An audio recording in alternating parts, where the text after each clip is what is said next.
ça c'est une grosse truite. Hein. Voilà. Magnifique coup de ligne. Hop. Très très beau coup de ligne. Alors ça c'est un beau poisson. Hein. Une grosse truite, magnifique.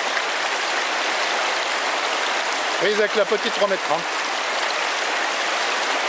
Vous voyez qu'avec une canne de 3,30 m, on peut faire quand même des belles prises. Hop. D'ailleurs, une sacrée truite. Hein. Une truite qui fait un bon 1,5 kg à peu près. Une truite qui doit faire 1,5 kg, 1,6 kg, 1,6 kg à peu près. Une grosse truite. Hein. Et cette grosse truite, elle était,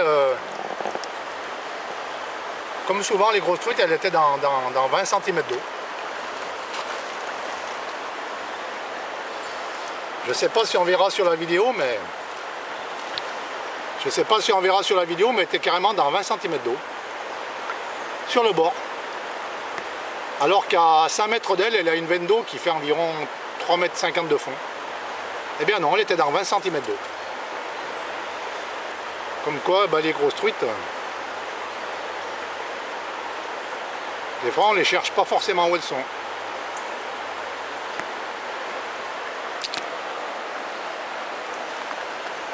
Souvent les grosses truites sont dans des endroits inattendus. Pourquoi celle-ci était dans 20 cm d'eau? Eh bien simplement c'est pour se protéger en fait. Hein. Les grosses truites font ça pour se protéger, c'est-à-dire qu'elles voient y arriver. Elles voient y arriver un intrus, un cormoran, un héron. Elles voient y arriver un de leurs prédateurs en fait. Hein. Donc elles se mettent tout contre bord comme ça. Et bien pour se protéger de tout ce qui arrive. Pour voir en fait de visu tout ce qui arrive. Et pour pouvoir vite partir et aller se cacher dans un coin. Donc sur une bordure claire comme ça, elles se sentent protégées. Alors souvent les pêcheurs quand ils arrivent, eh bien, ils mettent les pieds sur le bord pour pêcher à grosse veine d'eau alors que la truite elle est là. Une grosse truite se protège pour voir tout ce qui arrive. On les prend comme ici dans un endroit tout à fait inattendu. Et celle-ci ici, ben, je l'ai pris qu'à 3,30 m. Voilà. Comme quoi aujourd'hui l'eau elle est haute quand même. Hein. Aujourd'hui l'eau est haute et c'est pas franchement nécessaire d'avoir une canne de 3,90 m. C'est ce que je dis, c'est ce que j'ai dit plusieurs fois. Une canne de 3,30 m peut très bien faire l'affaire, la preuve. Ça c'est une pure souche méditerranéenne. Hein. Pure souche méditerranéenne. Celle-ci elle a des petits points rouges et noirs. Elle en a beaucoup. Là, un pur joyau de la rivière, zébré un petit peu, pur truc de la rivière. Très très beau poisson. Très très beau. Très très beau sujet.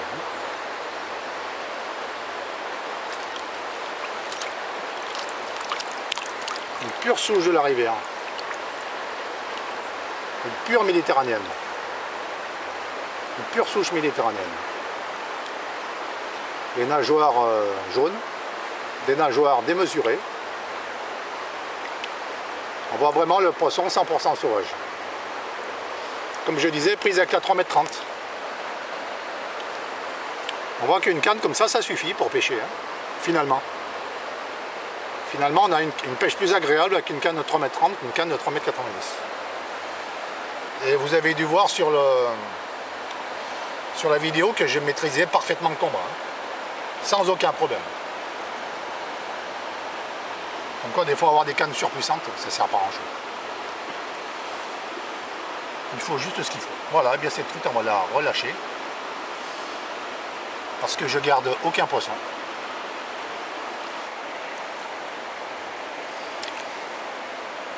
Voilà, et bien cette belle truite c'est bien reposée.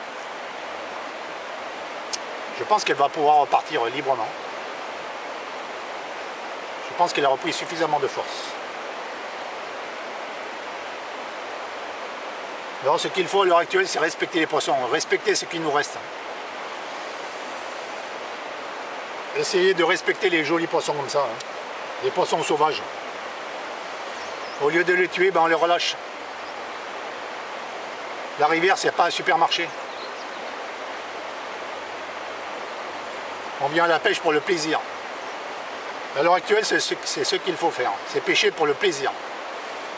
Non plus pêcher pour apporter des poissons à la maison. Ce temps-là, il est révolu. On vit une époque où il faut pêcher plus que pour le plaisir, uniquement. Ça nous permet d'admirer des beaux poissons comme ça, de les voir repartir. Ça, c'est la plus belle des pêches. Je me verrais mal tuer ce poisson, le mettre dans un panier. Quel dommage. Surtout que là, on est le jour de la fermeture et cette truite, eh bien, c'est une femelle, eh bien, elle va sûrement faire des œufs et se reproduire. Il ne faut surtout pas les tuer. C'est l'avenir de la rivière, c'est notre avenir.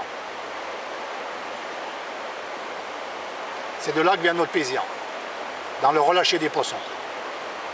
Voilà.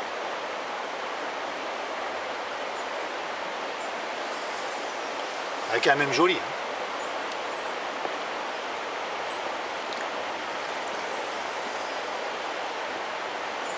On voit bien ces zébrures, c'est magnifique.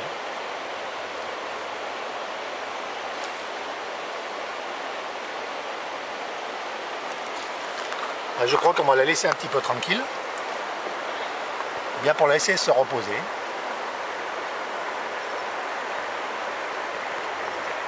On voit bien, hein, 1, 2, 3, 4 zébrures. Les zébrures sont toujours sur les nageoires ventrales. Hein. Il y a une zébrure à la nageoire pectorale, une zébrure à la nageoire ventrale, une troisième zébrure à la nageoire anale et une quatrième zébrure à la nageoire caudale. Une truite a toujours 4 zébrures.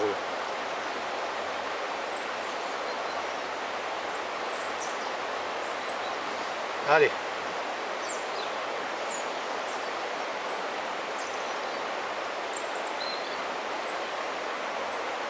Et voilà.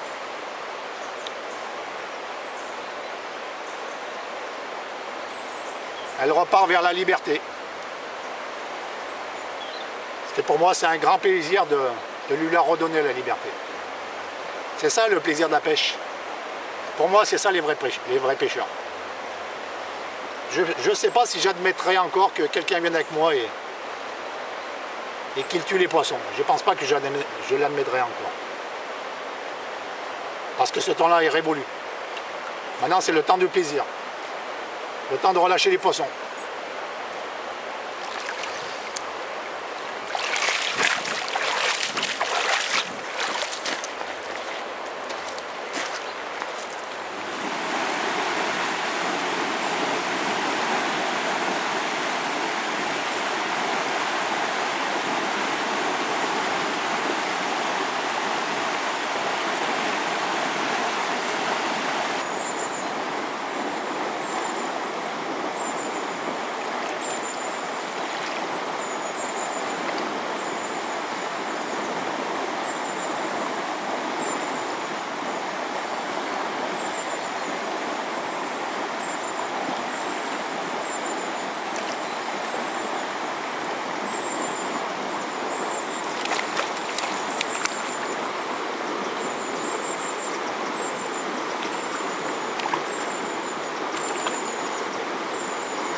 Celle-ci, elle a vraiment des jolis points rouges.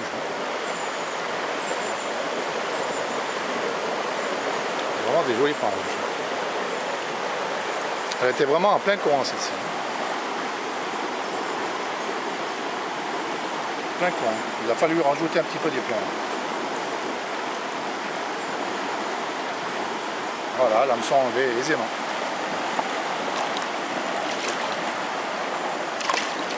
Voilà. On est reparti en pleine forme. C'est en plein bouillon là qu'on voit là-bas. Donc il faut essayer de ralentir l'appât au maximum. Il ne faut pas trop pêcher incliné dans un courant puissant comme ça. Il faut ralentir l'appât en pêchant un peu plus vertical. Autrement on fait peur aux poissons bien entendu. Si on incline trop la ligne, eh bien, le poisson il va dériver des vers qui volent dans tous les coins, en dessus de lui. Et il ne mord plus en fait. Donc il faut le mettre en confiance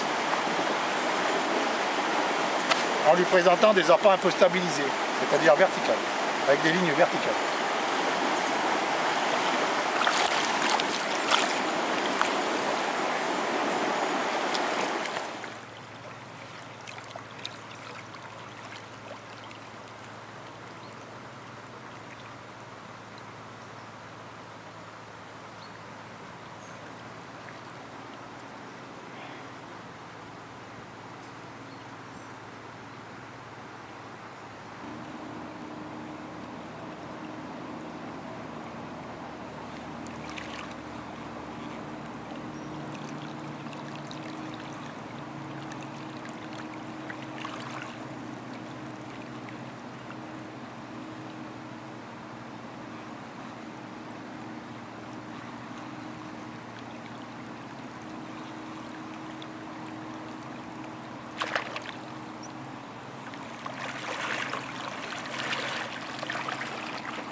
Voilà. Notre truite d'une taille acceptable. Hein. Une femelle avec un gros ventre. Elle est bien proportionnée, hein. Elle est bien grosse. Poisson qui se porte bien. Hein.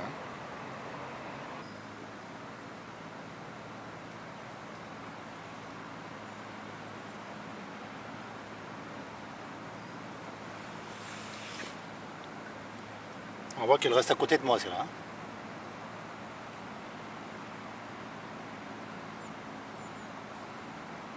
C'est joli, hein, elle se refait une santé là.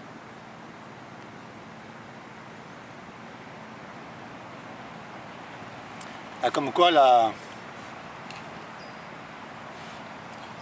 Alors j'entends souvent dire que. Ah, elle s'en va. Hop là. Elle va regagner les profondeurs. Comme on ne l'a pas brutalisée, bien en fait elle n'est pas stressée. Elle n'est pas apeurée, hein, parce qu'on ne lui a pas fait mal, on ne l'a pas serré, rien. Alors j'entends souvent dire que avec une canne de 3,30 m comme celle-là, on ne peut pas pêcher les rivières un peu larges. Bien je crois que là je viens de prouver le contraire. La rivière ici elle est immense, là où je suis elle fait 150 mètres de large. C'est une canne de 3,30 m. Là je viens de donner la preuve que même avec une petite canne on peut pêcher n'importe où. Voilà. Même avec une petite canne, une canne très courte, on a une grande amplitude. C'est comme tout, il faut apprendre à s'en servir. C'est comme un outil. Une fois qu'on sait bien s'en servir, eh bien on fait n'importe quoi avec. Même si la rivière elle fait 150 mètres ou 200 mètres de large, ou la largeur qu'on veut, ça n'a aucune importance. Le tout, c'est d'apprendre à maîtriser la canne. C'est un outil. Voilà. Là, je viens d'en prendre deux, l'une derrière l'autre. Et si j'avais mis une 3,90 m, j'aurais pas fait mieux. Ce serait été le même résultat. Une canne de 3,30 m, quand on la maîtrise bien, eh ben, c'est pareil, avec une 3,90 m, on passe de partout. À part qu'en cette saison, là, c'est une journée chaude aujourd'hui. Ben, comme je dis souvent, c'est encore mieux parce que l'appât il est un peu plus incliné sous l'eau. Hein. Donc il vit un peu plus. Voilà. Donc finalement, c'est mieux, c'est pas plus mal. Comme quoi, une 3,30 m, c'est pas fait que pour les tout petits ruisseaux. Comme on entend souvent dire. Pas du tout.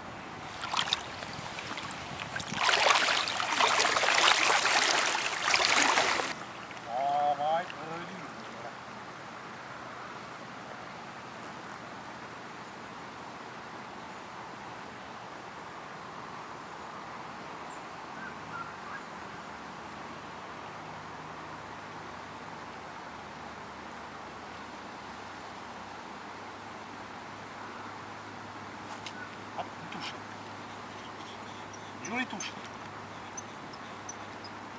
Là, le verre, ouais, le verre, il ne reste plus rien. Là, elle me l'a détruit. Là.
Elle était allée se mettre dans une branche, tu te rends compte? Elle était allée se mettre dans une branche. Je ne la voyais pas. Regarde. Il y a des jolis points rouges là.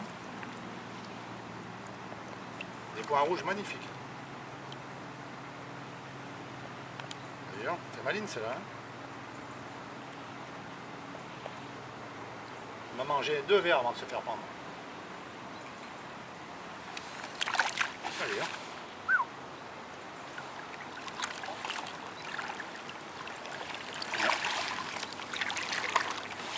Ah, on voit bien qu'avec la 3,30 m, ça va très bien aussi. Hein. Malgré, je ne sais pas si vous voyez derrière moi la largeur de la rivière, c'est impressionnant. Là, c'est des rivières, c'est des fleuves. Avec une 3,30 m, ça va bien aussi. N'importe quelle longueur en fait. Une fois qu'on a compris comment elle marche à canne, c'est plus tellement. La largeur de la rivière n'a plus tellement d'importance.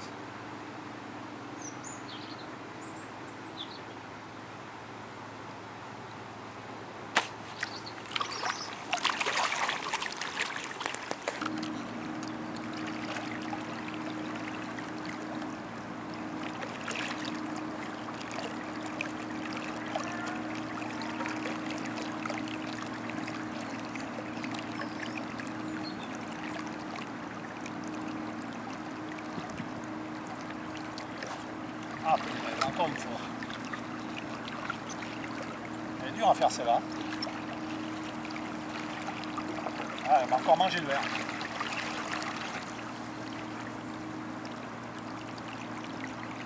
Là, il y en a une aussi qui est au fond, mais ça fait 2 verres qu'elle me mange. Je pense qu'il va arriver à la voir parce que c'est profond. Hein.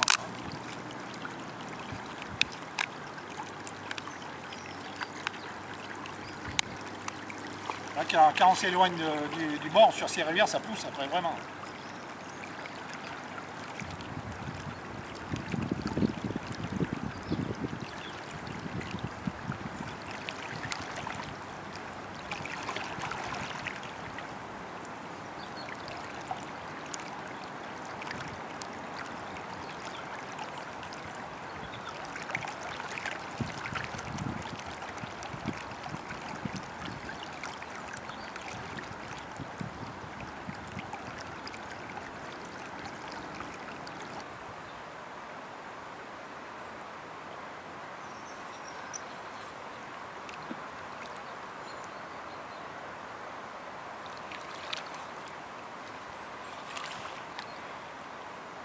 Ça a mis encore dans la souche là. Oh, sérieux, c'est pas possible.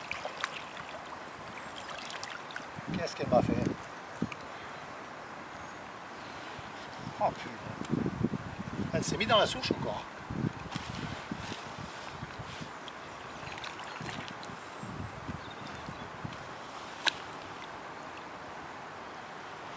Ah ouais, dis, elle s'est mise dans la souche.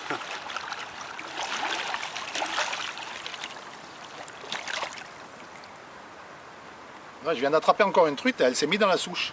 Il y a une souche à mes pieds là, elle a foncé droit dessus. Et elle s'est décrochée. Elles ont de la défense, hein, ces truites là.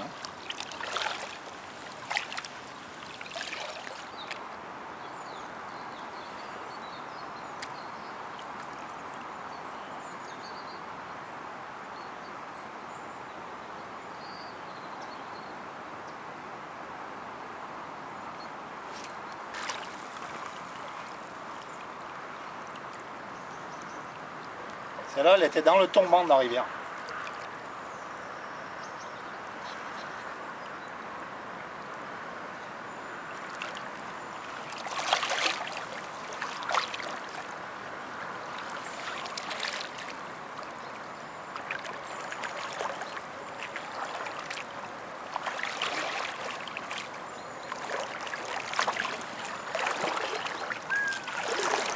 La puissance des poissons.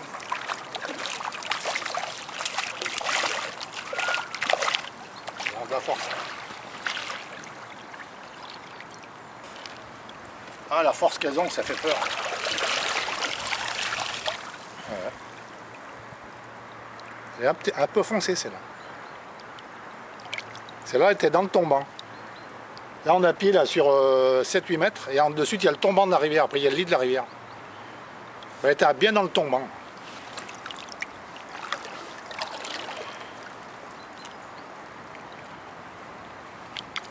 Et voilà. Il reste avec nous, là encore une belle truite. Ah, toujours à 4,30 m. Hein. On voit quand même que la canne elle a de la puissance pour arrêter les gros poissons. On voit qu'on peut arrêter quand même des belles truites. Que dans cette rivière, les truites elles ont la santé, hein. Elles ont de la force. D'ailleurs on le voit aux nageoires pectorales. Les nageoires pectorales, les nageoires sont démesurées par rapport aux poissons.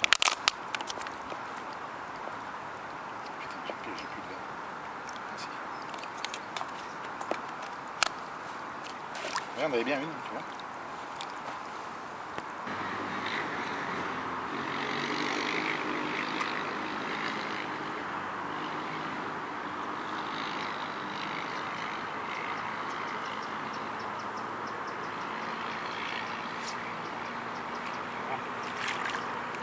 Toujours après à faire celle-là.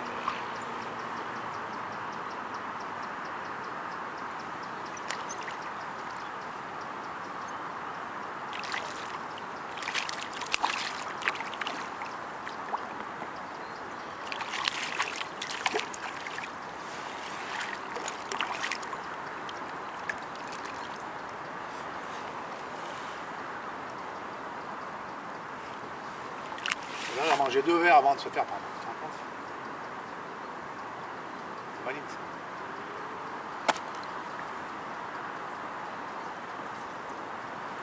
Bon.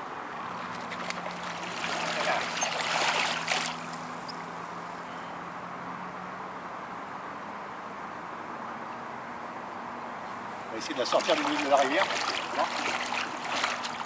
Si elle reste dans le milieu de la rivière, celle-là on n'a pas gagné.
l'Atlantique, pure souche atlantique.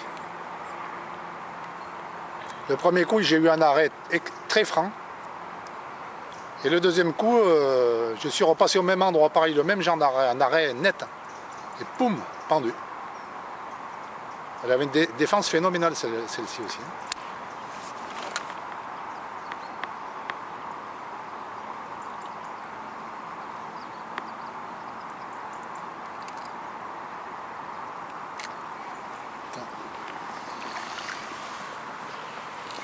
Et voilà, une de plus à l'eau. Oula, oh punaise. T'es pressé de retourner dans la rivière. Hein. C'est pareil. Hein. Comme les autres, celle-là sur le tombant. Sur le tombant du lit du fleuve. Là, on est sur un fond, puis tout par un coup, il y a le tombant. Ça descend à plusieurs mètres de profondeur. Elles sont en plein dans la descente. Comme le font les carnassiers, les brochets, les cendres. Et dans ces grandes rivières, il faut privilégier les tombants. Ça. Les endroits où ça tombe à brut dans le lit du fleuve. Il faut bien rechercher ces coins. Parce que les poissons, ils sont bien là.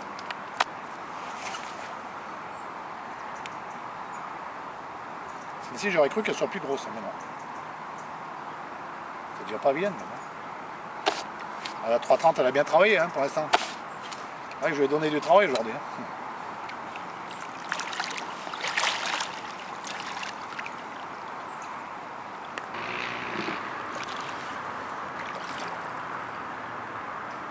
Ah non, c'est pas une grosse.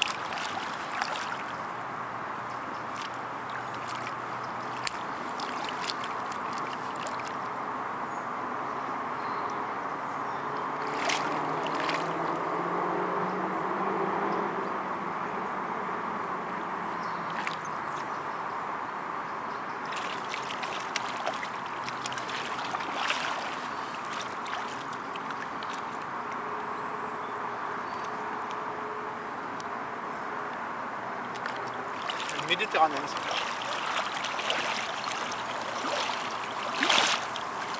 Les autres, il y en avait pas mal d'Atlantique et c'est là, c'est une Méditerranéenne. C'est un peu tout mélangé. Bien, et bien. Aujourd'hui, on a fait 2 rivières. Ce matin, j'ai fait une grosse truite là, sur une rivière un peu plus loin. Là. Une grosse truite qui doit faire, je sais pas, plus de 50, enfin, je sais pas combien elle faisait. Très gros poisson. Puis ensuite, eh bien, quand ils ont lâché les barrages, comme d'habitude, alors on a été obligé de se rabattre sur une autre rivière. Sur une autre rivière qui est bien plus grosse. Qui fait, là, elle fait au moins, je sais pas, 150 mètres de large. Alors ce matin, sur la première rivière où j'ai fait la grosse, j'avais un 8 en plan de base.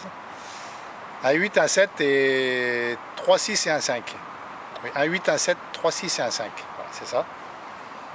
Et là, sur cette grosse rivière, là, aujourd'hui, comme elle est basse, c'est sous-entendu. Hein. Aujourd'hui, elle doit faire 200 mètres cubes secondes environ. Et bien aujourd'hui, là, sur cette rivière, j'ai un numéro 4 en plan de base. L'hameçon qui est ici, de l'hameçon au numéro de base, au plan de base, j'ai environ 18 cm. Donc le plan de base, un numéro 4. Un numéro 3. Un autre numéro 3 et 2 numéros 2. Un numéro 4. 2 numéros 3 et 2 numéros 2. Et comme on le voit, la plombée est assez étalée. Hein. Parce que dans les rivières où il y a beaucoup de fond, en général, quand on arrive dans un endroit qui a beaucoup de fond, il vaut mieux mettre une plombée étalée. Parce que comme ceci, la plombée est bien mieux portée hein, qu'une plombée qui est resserrée. Voilà. Alors, on a passé une super journée. Ce matin, on avait mal démarré. J'ai fait cette grosse truite, puis après, plus grand chose. Plus grand chose, et puis du coup, ben, on est venu dans cette grande rivière. Hein. Au début, ça mordait pas tellement, et puis ensuite, les truites se sont mises à mordre sur le soir. Puis bien là, je les ai enchaînées les unes derrière les autres. Alors là, je ne sais pas si on va pas changer de coin et peut-être faire un dernier coin avant de partir. Mais là, sur ce rivière, j'ai pas vraiment attrapé des grosses. Hein.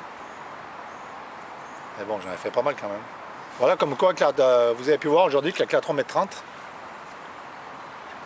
avec la 3,30 m, eh bien, on peut faire une pêche polyvalente, hein, sur des rivières pas tellement larges, ou alors sur des rivières comme ça, extra larges, qui sont pratiquement des fleuves. Hein. On voit qu'avec une longueur comme ça, on peut quand même affronter pas mal de cas, pas mal de cours d'eau. Hein. Voilà, même de pêcher de très loin. Hein. Que si cette rivière elle est dure. Hein. Là c'est très grand et très puissant. Et les truites, elles sont dans des bouillons, c'est impressionnant. D'ailleurs, on le voit à leurs nageoires pectorales, ils ont des nageoires pectorales énormes. Voilà, et bien on va se rentrer doucement et on va essayer de voir si on peut pas en faire encore une ou deux, une à droite, à gauche par là. Pour voir. Là, je suis après à regarder si je vois quelque chose. Que ici, c'est immense. Hein. Là, les gravières, elles font... là, cette gravière, elle doit faire 300 mètres de long, facile. Alors là, pour trouver les truites, c'est pas franchement facile. On va avoir une bonne habitude. Voilà. Bien, aujourd'hui, c'était le jour de la fermeture, le dernier jour, le dimanche. Malgré que la journée ait mal commencé, eh bien finalement, bien sûr le soir les truites sont sorties et puis finalement j'ai réussi à faire une belle pêche. On a bien pu tester la canne de 3,30 m et bien se faire plaisir. Donc la canne aussi, elle lance aussi des grosses plombées. Hein. Ce matin une petite plombée et là sur la grosse rivière elle lance des plombées. Donc on voit très bien qu'elle peut lancer des plans de numéro 2, de numéro 1, n'importe quelle plombée. Ce n'est pas un problème. Voilà. Bon, bien, peut-être une autre fois. Mais là, il faudra attendre la prochaine ouverture. En 6 mois environ. Voilà.